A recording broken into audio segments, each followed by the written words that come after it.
back to you with another video. This video pertains to the recent events surrounding Coffee County that is located in Georgia. The reason why Coffee County is now in the headlines is due to the former Coffee County GOP chair, Kathy Latham, that led a group of data collectors into the election office. On the same day, investigators reported a massive breach of the office election server and voting machines. These data collectors worked with Trump attorney Sidney Powell. Yes, the twice impeached one-term grifter Donald Trump.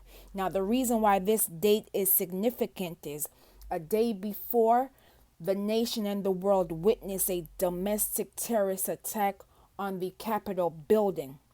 Now, once this breach occurred on 1/7/2021, the following month, the parties involved got fired. Now, there was a contact to the Secretary of State in May of last year, but the GBI did not do an investigation until August of this year. Now you will watch these brief news clips and I will be back with more commentary. Claims a voter security breach, as the new video surfaces this week. In an interview you will only see here on 11 Alive, Brad Raffensperger tells our Doug Richards the investigation was stalled by local officials trying to cover it up. The Georgia Secretary of State says his office got its first tip into the breach in Coffee County just weeks after it happened.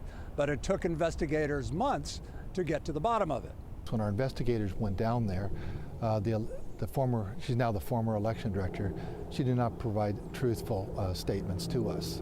At that time, investigators had not seen the surveillance video of Coffee County officials allowing into the secure election office operatives connected to former Donald Trump attorney Sidney Powell, allowing them to access the county's computerized election equipment. Did not speak truthfully, and so we were not aware of some of these components until a little bit later.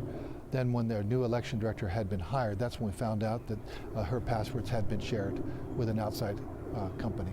The timeline starts in South Georgia the day after the Capitol riot in Washington in 2021, when a group of Trump supporters entered the Coffee County office and accessed software and data. The officials who let them in were fired 6 weeks later.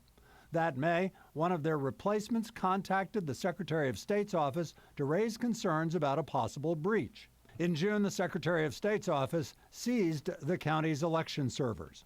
Then 10 months later, Gabriel Sterling with the Secretary of State's office said the claims of a breach had been debunked. There was people saying, we went to Coffee County and we imaged everything. There's no evidence of any of that. It didn't happen. But 4 months later, the GBI opened a criminal investigation. Only within the last few weeks has the video publicly surfaced. And so the people will be prosecuted for that, is my hope. I think the question is, did the Secretary of State's office take the Coffee County issue seriously? And if you had, wouldn't you have been able to get this information months ago? Well, we were provided information, and now it appears to be apparent that these people were not speaking truthfully to our investigators. If a bad actor wanted to undermine the upcoming election, wouldn't they do something exactly like they did in... They would attempt to do that, but you have to also understand, if there's any question of what happens with a ballot marking device, you'll see it immediately.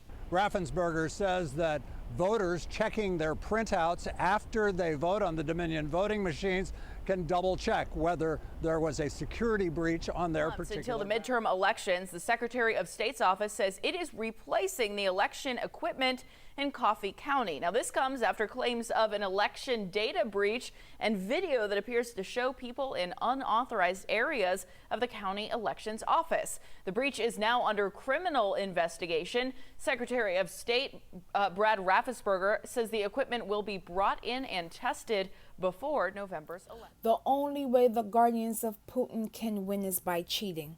And if that means purging voters, if that means breaching data servers, they will do that. Georgia, on October 11th, 2022, You have an option of early voting. You can vote before November 8th, 2022. You are one of 36 states that are eligible for voting this year.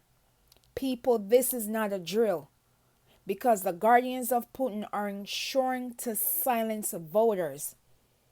Please do not take this voting cycle for granted, because elections have consequences. Elections matter. Please be safe out here, and I will see you in the next video.